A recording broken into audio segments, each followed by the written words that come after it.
は列車が止まってから運賃箱においでください。まもなく広川です。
余目です。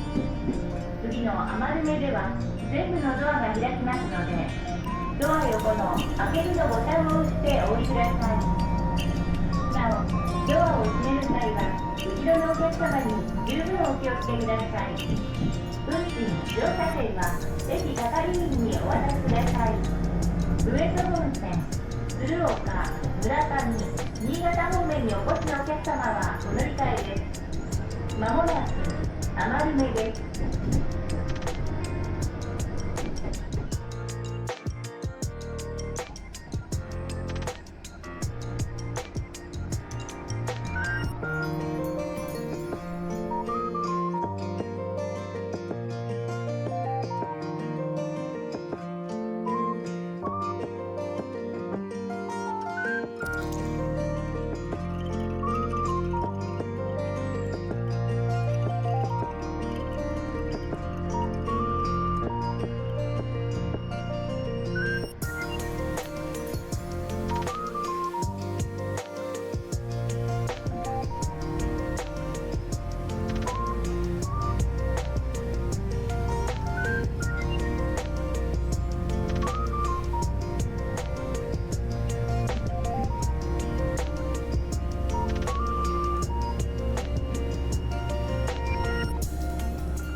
運賃乗車券は列車が止まってから運賃箱にお入れください。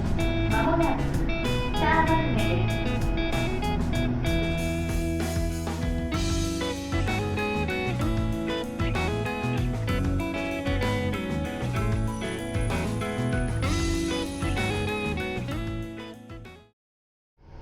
お客様にお知らせをいたします。この先、強風のため、次の佐護市駅まで速度を落としまして運転を行います。強風のため、次の佐護市駅まで速度を落としまして運転を行います。列車が遅れまして申し訳ございません。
りのボタンを押してお降りください。運賃乗車券はレジ係員にお渡しください。上野本線、魚本町、秋田方面にお越しのお客様はお乗り換えです。今日も JR 東日本奥の